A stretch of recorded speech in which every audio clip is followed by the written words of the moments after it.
निकाल जो आहे एक निकाल प्रभाग क्रमांकामधला हाती आलेला आहे आणि त्या निकालानुसार एकनाथ शिंदेंच्या पॅनलला तिथे विजय मिळवलाय। ठाणे 131 जागांची महानगरपालिका, ज्यामध्ये अर्थातच एका पॅनलमधनं शिंदेंच्या शिवसेनेनं विजय मिळवलेला आहे। अश्विन, खरंय, पुण्यामध्ये देखील भाजप 38, शिवसेना 2, राष्ट्रवादी 10 जागी आघाडीवर, तर वसईमध्ये भाजप 25, बविया 85 जागी आघाडीवर। त्यामुळे इकडे चित्र समोर येते आहे। अनेक ठिकाणी भाजपने आघाडी घेतली तर काही ठिकाणी बाकीच्या पक्षांना देखील आघाडी मिळताना बघायला मिळते। बविया मात्र वसई विरारमध्ये मोठा लीड घेताना दिसते सुरुवातीच्या कालांमध्ये। तर पुण्यामध्ये भाजप 38, शिवसेना 2, राष्ट्रवादी 10। त्यामुळे नवी मुंबईत मात्र नाईक आणि शिंदे यांच्यामध्ये अत्यंत चुरशीची लढाई, काटेकी टक्कर। नवी मुंबईतलं चित्र, नवी मुंबईतली आकडेवारी आता आपल्या समोर येईल। मात्र एकनाथ शिंदे आणि त्यासोबतच गणेश नाईक यांची आघाडी, तिकडे मुंबई नाईक यांची आघाडी, तिकडे मुंबई प्रभाग क्रमांक 165 नवाब मलिकांचे बंधू कप्तान मलिक पिछाडीवर। 165 प्रभाग क्रमांक, नवाब मलिकांचे बंधू कप्तान मलिक पिछाडीवर आहेत। कप्तान मलिक यांच्या उमेदवारीवरनं सुद्धा बरीच चर्चा रंगली होती। एक तर नवाब मलिकांना विरोध होता, तो म्हणजे भाजपचा आणि एकनाथ शिंदेंचा, की जर का नवाब मलिक सोबत असतील तर आम्ही काही युती वगैरे करणार नाही। परंतु नवाब मलिकांच्या नावावरती राष्ट्रवादी काँग्रेस ठाम राहिल्याचं चित्र पाहायला मिळालं। लातूरमधले 8 जागांचे निकाल एबीपी माझाच्या हाती आलेले आहेत। पण एबीपी माझाच्या प्रेक्षकांना आम्ही खूप नम्रपणे ही गोष्ट सांगू इच्छितो की इतर चॅनलमध्ये मुंबई मनपाचे जे कल आणि निकाल दाखवले जात आहेत त्याच्या दृष्टीने तुम्हाला असं वाटेल की एबीपी माझावरती तुलनेनं खूप कमी आकडे येत आहेत किंवा निकाल भरभर येत नाहीयेत। पण खरी परिस्थिती अशी आहे की मुंबईमध्ये आत्ता या क्षणी केवळ 46 जागांवरतीच मतमोजणी सुरू आहे। जर 46 जागांची मतमोजणी सुरू असेल तर आघाडी ही 46 जागांच्या पुढची एखाद्या पक्षाची कशी पाहायला मिळेल हाच खरं तर प्रश्न आहे। आणि त्यामुळे मुंबईचे सगळ्यात विश्वासार्ह, अचूक आणि वेगवान निकाल आपण एबीपी माझावरतीच बघू शकताय। मुंबईमध्ये 46 जागांचीच मतमोजणी सुरू झालेली आहे, ज्यापैकी भाजप 14, शिवसेना 13, ठाकरे 8, मनसे 5 आणि काँग्रेस 5, राष्ट्रवादी 1 असं सध्याचं चित्र आहे। त्यामुळे 46 जागांचीच मतमोजणी, 46 जागांचे अचूक आणि विश्वासार्ह निकाल एबीपी माझावर। खरं आहे, आता आकडेवारी समोर येते लातूरमधली, कारण लातूरमध्ये आपण बघितलेलं होतं ज्ञानदा, तिकडे एक वक्तव्य आलेलं होतं रवींद्र चव्हाणांचं आणि त्याच्यानंतर नेमकं काय सूर उमटणार मतदारांचा पाहणं महत्वाचं होतं। लातूरची आकडेवारी आपल्याला बघायची आहे।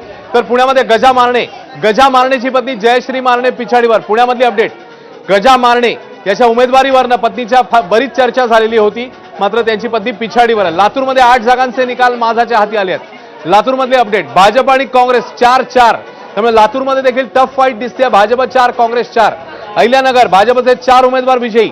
अहिल्यानगरमध्ये देखील भाजपच्या उमेदवारांनी आघाडी घेतलेली दिसते, विजय मिळवलेला दिसतोय। पुण्यामध्ये मात्र गजा मारणेची पत्नी जयश्री मारणे पिछाडीवर आहे। तर नवी मुंबईत गणेश नाईक, एकनाथ शिंदे क्लोज फाईट 22-25।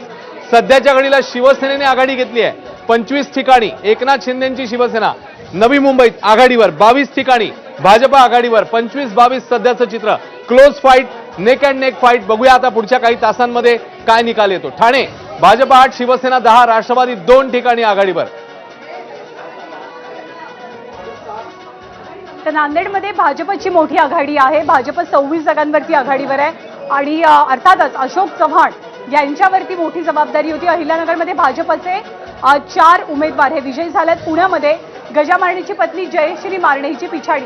अश्विन, निवडणुकीमध्ये जर का लक्षात असेल तशा गुंडापुंडांना उमेदवारी देणं, आयारामांना एक प्रकारे उमेदवारी देणं, याच्यावरनं बराच हलकल्लोळ पाहायला मिळाला। खूप नाराजी नाट्य सुद्धा पाहायला मिळालेलं होतं।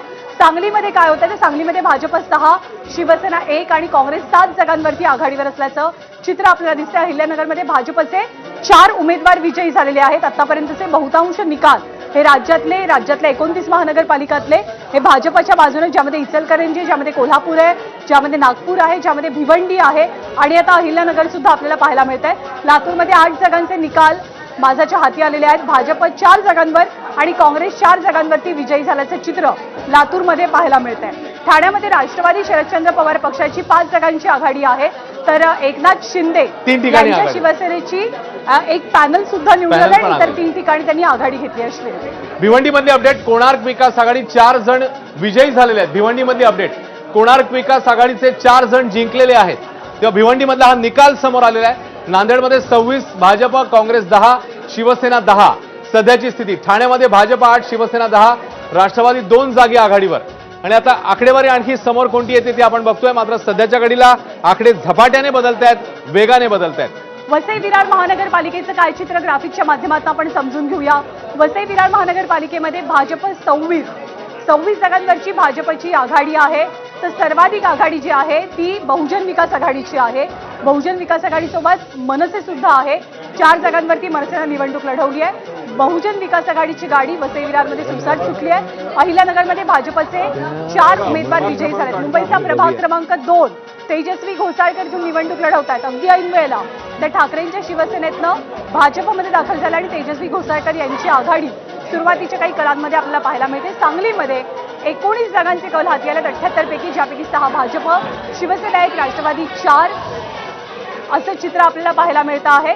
तर पनवेलमध्ये भाजपचे 12, काँग्रेस 1, त्याचबरोबर शिंदेच्या शिवसेनेनं जळगावमध्ये खातं उघडलेलं आहे. अनिता भाकर या विजयी झालेल्या आहेत. तेजस्वी घोसाळकर प्रभाग क्रमांक 2 मधनं आघाडीवर असल्याचं अश्विन पाहायला मिळतंय. खरं तेजस्वी घोसाळकरांची उमेदवारी देखील चांगली चर्चेत आलेली होती. त्यांनी भाजपमध्ये प्रवेश केला होता आणि त्याच्यानंतर उमेदवारी त्यांना मिळालेली, निवडणूक लढवलेली, सध्या ते आघाडीवर आहे. कोल्हापूरमध्ये मात्र भाजप काँग्रेस जोरदार रस्सीखेच, अत्यंत चुरशीची लढाई.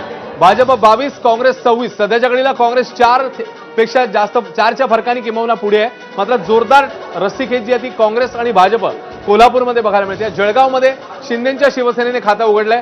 अनिता भाकर जिंकलेल्या आहेत. जळगाव या ठिकाणची आपल्याला अपडेट येते. प्रभाग क्रमांक 2 मुंबईतली अपडेट, तेजस्वी घोसाळकर आघाडीवर. तर पुण्यामध्ये प्रशांत जगताप जे मगाशी पिछाडीवर होते, 550 मतांनी आघाडी घेतली आहे. लातूरमध्ये भाजप 4 जागी आघाडीवर, काँग्रेस 4 जागी. त्यामुळे लातूर आणि त्यासोबतच अन्य ठिकाणी देखील भाजप आणि काँग्रेस अतिशय चुरशीची लढाई. तर पिंपरी चिंचवड भाजप 31 जागी आघाडीवर. पिंपरी चिंचवडमध्ये मात्र भाजपने जोरदार मुसंडी मारलेली दिसते. 31 ठिकाणी भाजप आघाडीवर. तर जळगावमध्ये शिंदेच्या शिवसेनेने खातं उघडलंय. पुण्यामध्ये भाजप 37 ठिकाणी आघाडीवरती आहे. तर पिंपरी चिंचवडमध्ये 31 जागांवरती भाजपची सध्याची तिथे सत्ता आहे. ती सत्ता भाजप राखणार का हा एक सवाल असताना कोल्हापूरमध्ये सुद्धा भाजप 22, काँग्रेस 26 अशी आघाडी आपल्याला पाहायला मिळते. इथे महायुती एकत्र आलेली होती काँग्रेसच्या विरोधात लढण्यासाठी आणि त्यामुळे पुण्यात भाजप 42 जागांवरती आता आघाडीवर गेलेला आहे. आणि तू मगाशी उल्लेख केलास की पिंपरी चिंचवडमध्ये जवळपास 31 ते 32 जागांची भाजपची आघाडी आहे. मुंबईचं काय चित्र आहे? मुंबईमध्ये भाजप 14 जागी आघाडी घेत आहे. शिवसेना 11 जागी आघाडी घेतलेली आहे. ठाकरेंची शिवसेना 9, मनसे 7. पनवेलमध्ये ठाकरे 1, शेकाप 2 तर काँग्रेस एका ठिकाणी विजय झालाय. मला वाटतं आपण ढोल ताशांना जरा ढोल ताशांचा गजर करूया. भारतीकडे पण काही अपडेट.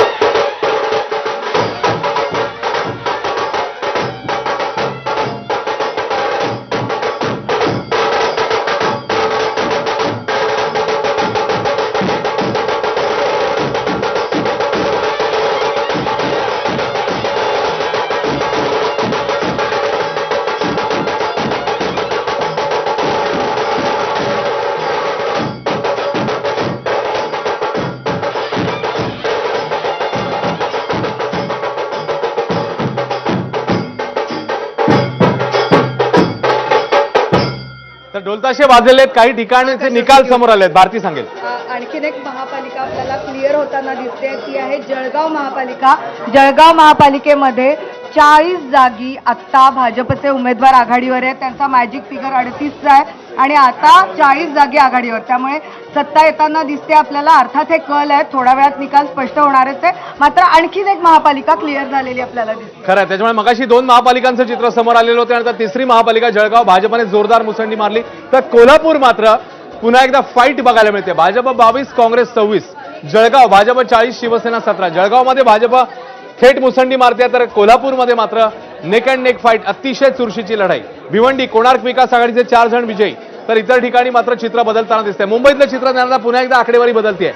14, 11, 9, 7. मनसे 7 ठिकाणी, ठाकरे 9 ठिकाणी, भाजप 14, शिवसेना 11, काँग्रेस 4. राष्ट्रवादी अजित पवार पक्ष 1 ठिकाणी आघाडी घेताना दिसतो आणि इतर 0. सध्याची स्थिती 46 ठिकाणचे वॉर्ड आता समोर आलेले आहेत. पनवेलची अपडेट आपण देऊया. पनवेलमध्ये आणि नवी मुंबईमध्ये काय होत आहे? भाजप आणि शिंदेच्या शिवसेनेमध्ये काटेकी टक्कर पनवेलमध्ये आणि नवी मुंबईमध्ये आपल्याला पाहायला मिळते. पनवेल नाही म्हणता येणार, नवी मुंबई म्हणायला लागेल.